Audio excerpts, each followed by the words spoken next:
അഭിലാഷ്, നമ്മൾ ഒരുപാട് ദിവസമായി റിപ്പോർട്ട് ചെയ്യുന്ന ഒരു വാർത്തയാണ് കോഴിക്കോട് മെഡിക്കൽ കോളേജിലെ മരുന്ന് ക്ഷാമം. എന്തായി ആ വാർത്ത?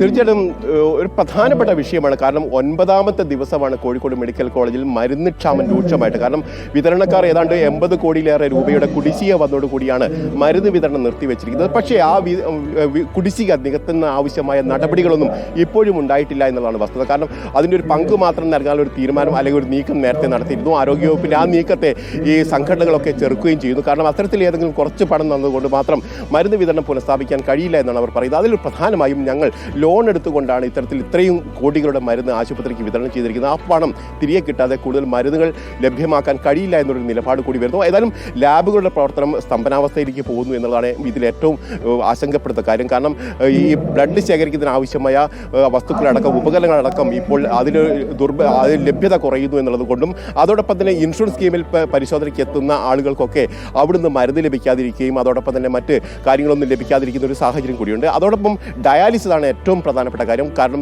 ആഴ്ചയിൽ 2-3 പ്രാവശ്യം ഡയാലിസിന് വിധേയമാവുന്ന രോഗികളുണ്ട്. അവർക്ക് മരുന്ന് ലഭ്യമാകാതിരിക്കുന്ന ഒരു സാഹചര്യത്തിൽ അവർ പുറത്തുനിന്ന് വാങ്ങേണ്ടി വരുന്ന സ്ഥിതിയുണ്ട്. കാരണം പ്രധാനമായും മെഡിക്കൽ കോളേജിനെയൊക്കെ ആശ്രയിക്കുന്ന ആളുകൾ സാധാരണഗതിയിൽ ഒരു പക്ഷേ സാമ്പത്തികമായൊക്കെ അത്ര നല്ല ശേഷിയുള്ള ആളുകളല്ല. അതുകൊണ്ട് തന്നെ അവർക്ക് ഇത്തരത്തിലൊരു സാഹചര്യത്തെ അഭിമുഖീകരിക്കുക എന്നുള്ളത് പ്രധാനപ്പെട്ട വിഷയമാണ്. ഏതായാലും 9ാം ദിവസത്തിലേക്കാണ് ഈ മരുന്നില്ലാത്തൊരു നിലയിൽ കാര്യങ്ങൾ പോകുന്നത്. അതോടൊപ്പം തന്നെ ബീച്ച് ആശുപത്രിയിൽ സമാനമായ ഒരു സാഹചര്യം തന്നെ നിലവിലുണ്ട്. ഏതായാലും കോഴിക്കോട്ട് വലിയ ആശങ്കപ്പെടുന്ന നിലയിലേക്കാണ് മരുന്ന് ക്ഷാമം ഇത്തരത്തിൽ രൂക്ഷമാവുന്നത് കൊണ്ടെത്തിക്കുന്നതെന്ന് വേണം പറയാം.